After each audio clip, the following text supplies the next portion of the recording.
Dövlət və vətən arasında fərq var. Vətən real fiziki varlıq deyil, mücərrəd anlayışdır. Fiziki torpaqdan daha çox onunla bağlı duyğuların, kollektiv yaddaşın, mədəniyyətin və mənəvi dəyərlərin simvoludur. Amma bu anlayış insandan insana dəyişə bilər. Kimi üçün vətən evinin pəncərəsindən gördüyü ağacdır, kimi üçünsə heç bir yerdir. Yəni, heç vaxt özünü aid hiss etmədiyi bir coğrafiyadır.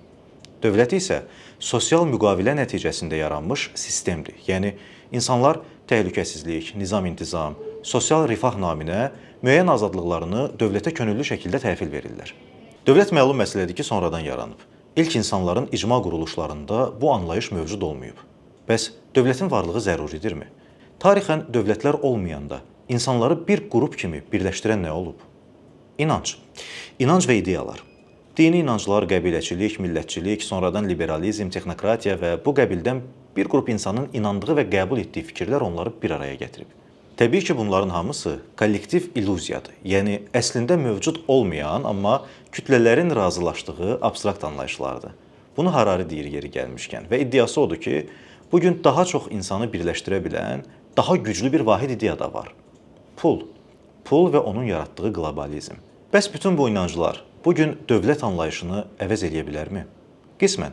Dövlət indiki halda insan cəmiyyətinin idarə olunması üçün ən praktik model olaraq qalır. Nə qədər qeyri-mükəmməl olsa da, xaosun qarşısını almaq üçün müəyyən çərçivələr, qanunlar, idarə mexanizmləri lazımdır. Çünki bəşərin xisləti qəddar və doymazdır. Buna nəzarət isə hazırda dövlət institutlarının üzərinə düşür. Hərçənd bütün bu sadaladığımız ideyalar kimi kütlələri birləşdirə bilən başqa bir fikir də var. Kosmopolitizm. Kosmopolit olmaq, yəni özünü bütün dünyanın vətəndaşı kimi hiss eləmək. Çox zaman açıq fikirli, müxtəlif mədəniyyətlərə hörmətlə yanaşan və sərhədlərlə düşünməyən bir yanaşmadır. Bu şəxslər empatiya, obyektivlik və geniş dünya görüşünə sahib olur. Yəni insanları dininə, irqinə, millətinə görə deyil, şəxsiyyətinə görə qiymətləndirirlər. Bu, müasir və humanist bir baxış hesab olunur. Siz necə düşünürsünüz?